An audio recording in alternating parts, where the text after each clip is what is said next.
Okay, continuing on, we have Christopher Nolan's Memento. This is the 3D Special Edition with all the extras, a lot of extras which I haven't even finished watching yet. So many. Some great interview scenes with Christopher Nolan, talks about the movie and the script and just the ideas behind it, and it's really fantastic. Memento, it's one of Christopher Nolan's best movies, one of his early movies. Really fantastic. Guy Pearce. You know, the movie is set backwards. It's the beginning is actually the end of the movie, and the ending, or the start, has got a really fantastic twist, which I don't think any of you will see coming. Fantastic script, fantastic dialogue.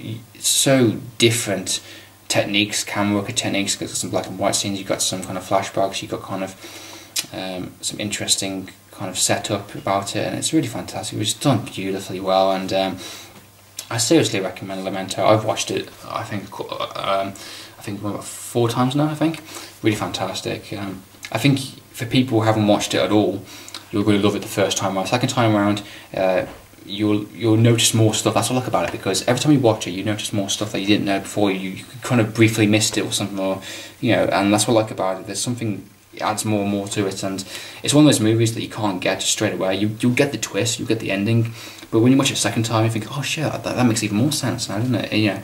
And that's what I like about it. It works beautifully well, and Christopher Nolan, it's a gifted director, and he works beautifully well, and it's one of his best movies. So that's the 3D Special Edition Memento. I recommend it for sure. It's not going to be everyone's type of movie. It's not really action or anything like that. It's more cinematographic style, and it's more characters, and it's more kind of mystery. So if you're expecting like an action movie, you're not going to get it there, but if you like your really intense, really interesting kind of thriller movies, I recommend that. Okay, next we have the Die Hard movies. We have Die Hard 1 and 2. This is the limited edition for this set with all the extras and stuff. Fantastic little set here. I think if I paid £5 for this set, really fantastic. This is a numbered edition as well, which I'm going to show that. Okay, numbered edition. Of course, the special editions are both 1 and 2. All the extras, all the stuff, nice little packaging and stuff. Die Hard movies, I don't need to say too much about them. Oh, really fantastic. The first one is an instant classic. It's one of Bruce Willis's very first movies. Of course, he was a TV actor at the same time. He was a TV actor beforehand, and they gave him the role of course, this cop, and he was really fantastic, and he was blown away. They didn't think he would be as big as they did when they were making the movie, watching the extras and stuff. The outtakes are fantastic. The lead scenes they took out was interesting as well, and just what they took out, and really good stuff. I thought Die Hard 2. Die Harder was basically the same thing, trying to copy the same thing as the first one. Christmas time again. But out at the airport this time. It still is a good movie. I still enjoy watching it, but I think it's one of the weakest out of all 4 Die Hard movies. That's personal preference at the end of the day. Not everyone's going to agree with that, but yeah, that's just my opinion. The extras are really fantastic as well. Really good stuff. I'm really happy to have this on this little packaging type. It's really great. Really cool. I'd love to get the Blu-rays, to be honest, the Die Hard movies, but the 4th one, Die Hard 4 4.0, is the edited version, which I'm going to get to in a minute. I'll explain why in a minute. Die Hard with a Vengeance. This is the 2D Special Edition with the limited edition LC cover. I had to buy that separately, which I think I paid around about £1 for, which is actually pretty good. Yep, this is the Special Edition with a Vengeance.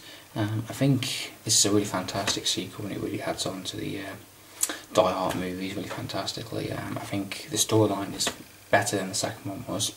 It's more of a revenge movie, it's more personal, it's more specific, and plus it's set in New York, which is really great. It's back to where he is as a cop and all that. It's really fantastic, and I really like this movie. It's got a really great script, really great dialogue. It's got great chemistry with Samuel Jackson and Bruce Willis.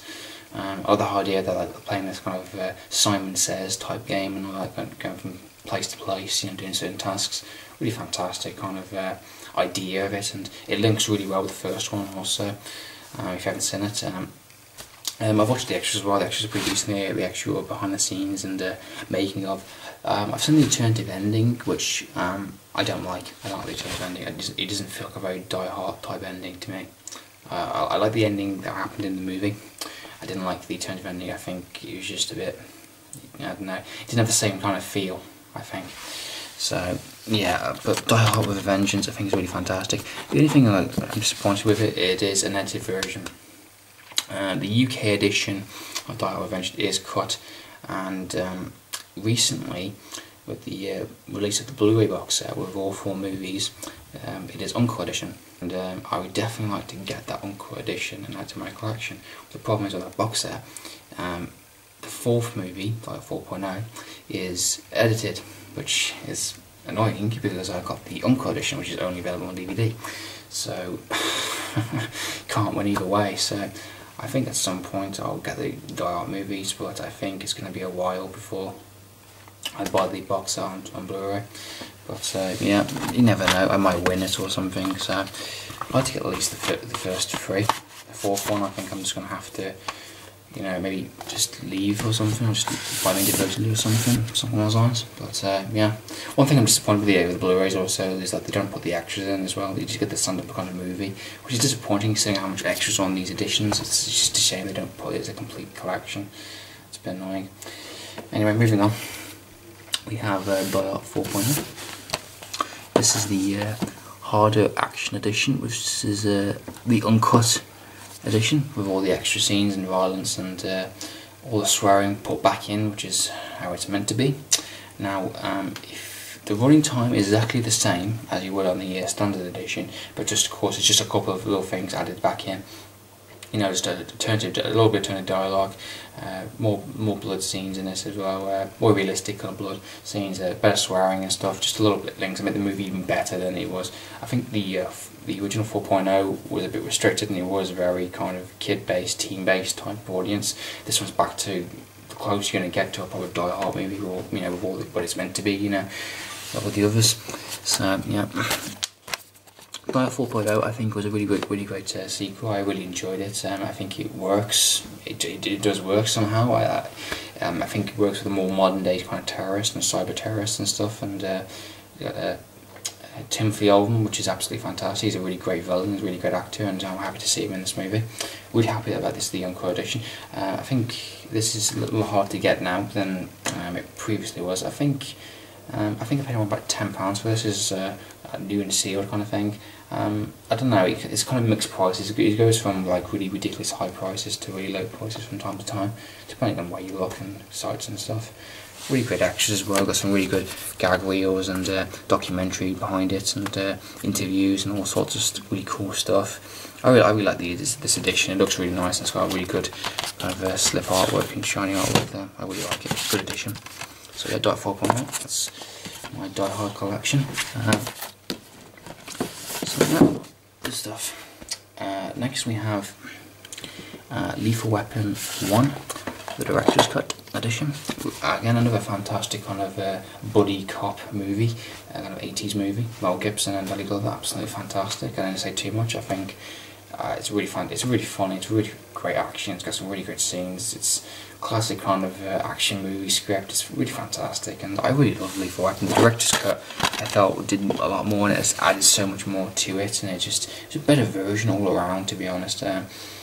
One thing I'm a little disappointed by, I think, by the Blu-rays at the moment. I think all the Blu-ray editions are theatrical versions, which is disappointing because I want the Director's Cut editions. If they were Director's Cuts, I probably would have got the Lethal Weapon Blu-ray box set by now.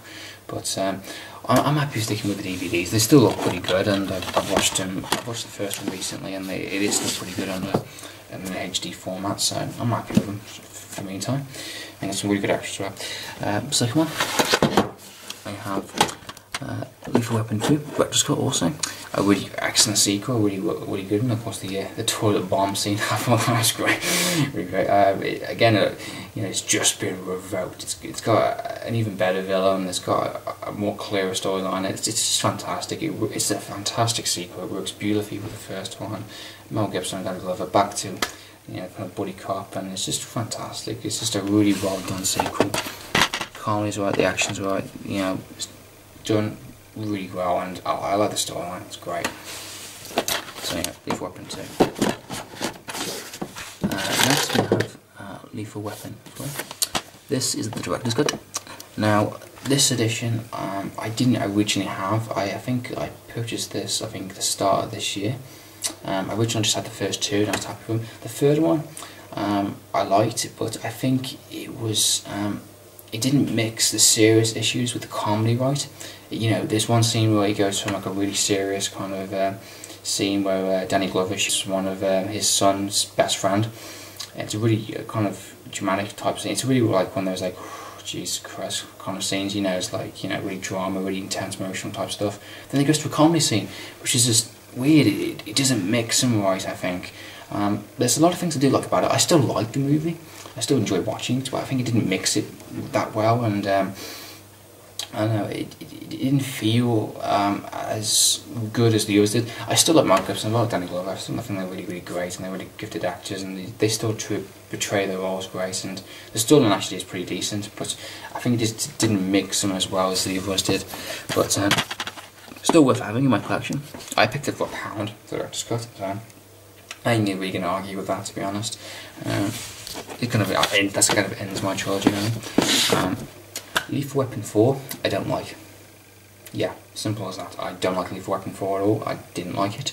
I didn't think it didn't feel the same way. I think Chris Rock is an actual cop.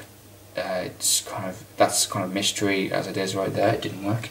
I didn't like it. I just did not like it. I don't know. Maybe I need to watch it again.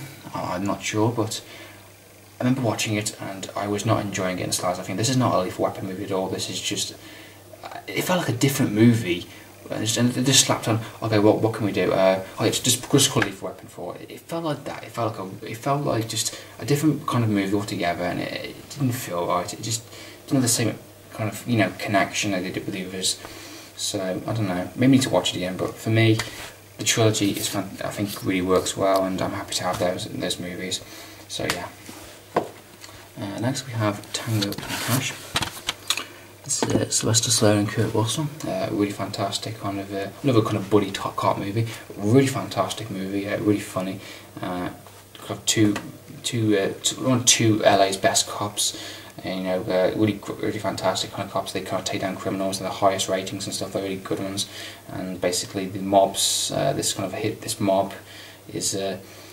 Basically put this plan to put them both behind bars and all that stuff, and they have to kind of work together to escape prison and trying to find out what's really happened, what's really going on, and who's tipped people off, who's been blackmailed and all that stuff. And it's really fantastic, it's really fun. It's classic kind of, I think 80s/90s type movie, I think, the era. It's really fantastic. The soundtrack's fantastic. Kurt Russell's brilliant. He's really funny, and Sylvester Stallone's funny as well. And it's a really underrated movie, I think. It's one of those really kind of action type movies. It's great.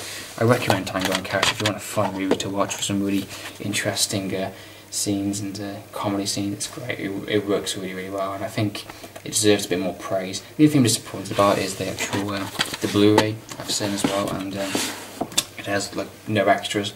There is deleted scenes. There must be extras. There must be extras somewhere, and I can't believe they haven't released them on a Blu-ray. They re-released these editions. That's a re-release of DVD, and they haven't really released any extras in the slightest. I'm disappointed. I really am.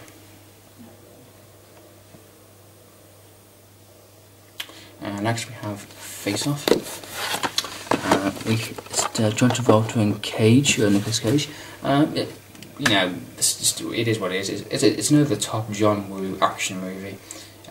It's got an interesting script. I like the idea, like switching faces and all that stuff, and you know, the idea they're both one being bad guy, one being a good guy, and then switching and both being good guys again. I like the idea of that, and it is what it is kind of thing. It is an over-the-top movie, you know, action movie, and I think it is fun. It is cheesy. It's a fun entertainment movie. If you want a movie on a Saturday night where you just want to blow some steam, you just want to watch a fun movie, lots of action, lots of kind of cheesy kind of lines and stuff, just watch Face Off. You know, you're gonna have a blast. It's enjoyable. It's enjoyable. Next we have Training Day. This is Denzel Washington.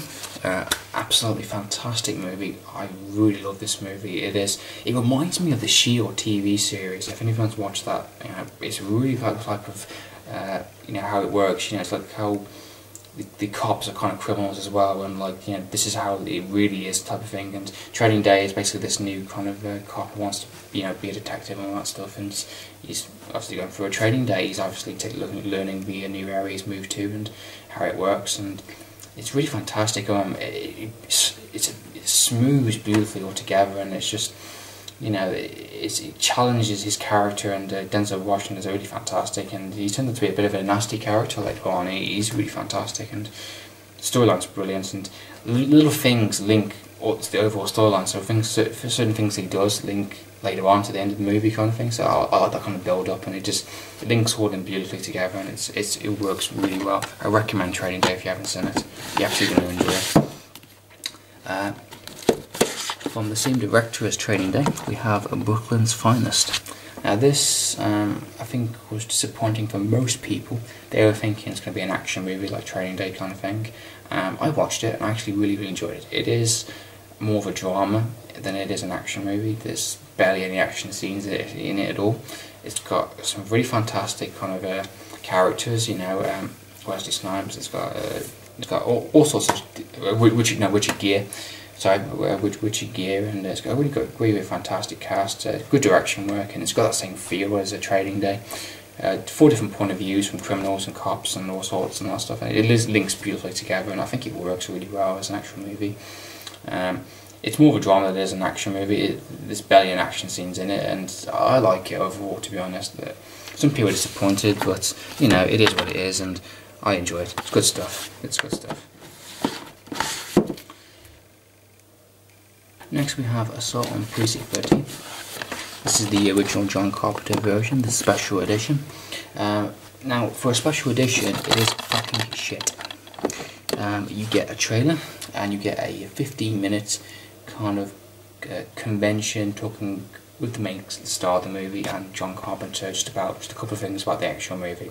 That is pretty much it. I think you get an audio commentary as well, but that is pretty much it. That is a really shit special. That's for a re-release special edition. That is fucking shit. I was expecting a lot more than I actually re-bought this for the special edition, and I was really disappointed with the overall. But in hindsight, it is better quality. They did remaster the actual picture as well, which makes an overall difference in DVD quality. So I'm happy about that. That's one good thing about it. And so we got a pretty good looking case. I do like that. I do like the artwork. But it's on Precinct 13. It's got a really fantastic idea. I like the idea of setting one location kind of thing, and cop and criminals working together. And an even worse situation, and all the characters. It works as a 70s movie quite well, and it's one of John Carpenter's best. John Carpenter in The Thing and Halloween and all these other movies. It works really well for a 70s movie. I think it still works today. It's still really relevant, and got some really good ideas, and all the ideas about it, and fantastic acting, fantastic script, and it's a couple of things now you would, if you haven't watched the original, there's a couple of things it does which you weren't expecting, and I think if you watch it, you would notice a lot of scenes which you previously already seen. Basically, a lot of other movies copy a lot of the same stuff they do in that movie, which is interesting kind of think about. Next we have the remake of Assault on Precinct 13. Yep, really fantastic, Lawrence Fishburne. Basically the similar type of storyline, but just a different take upon it. It's more about the other ones were gangs terrorising them in this one location, prison scene. This one is more about the kind of good cops, bad cops type thing, and special forces, a bit more of a tactical. This is a really fantastic remake. I think it stayed true to the original. It copied a lot of some of the same scenes, the same kind of quotes, I think, the same ideas about it. But I think it was a really fantastic remake, and if you like the original, I think you're going to love the remake. It's really fantastic, and I love the extras. Well, the extras they actually talk about, kind of thing, they actually use real tactics and stuff. The actual police officers and squads would use weapons and stuff, and and put the characters in situations which we weren't expecting, I think, and there's some good twists as well. Like some characters get killed off which you wouldn't expect to get killed off, and I think overall storyline it got the same feel, got the same kind of ideas as the first one, but just a different kind of approach to it, a modern day approach. It works really, really well. It works as a really good action movie, and it's from the producers of Training Day also, so something to think about. Really good solid remake. I'm happy they did a great job, and the actors are fantastic as well. So if you want a good action movie, check out the remake. Next we have Point Break. With Patrick Swayze and Keanu Reeves. Actually a really good film also as well. really good action film with some interesting again ideas. It's got a really good script, and it's yeah, I really like this whole bank robbery type thing and adrenaline type rush to it, and I like the idea of Ken always being an undercover cop, and I like the fact that Patrick Swayze is a bit of a bad guy in this as well. He's you know, he's on the edge, he's on the adrenaline kind of rush and all that stuff. I like the idea of the cinematography. I think it's really fantastic, and it's a bit of an adrenaline rush type movie. You know, the cinematography is really fantastic, and scripting is good as well. And I think a lot of movies again copies from the same kind of elements from it, and I think it's really fantastic. And yeah, the actual acting is good as well. And yeah, I think everyone knows what Point Break is, and it's referenced in a lot of different movies, and especially a lot of iconic scenes and stuff. I really enjoyed it myself. I think it's yeah, good storyline, good script, some good action scenes, and I like bank robbery type stuff. And yeah, Keanu Reeves is really fantastic, and so is Patrick Swayze.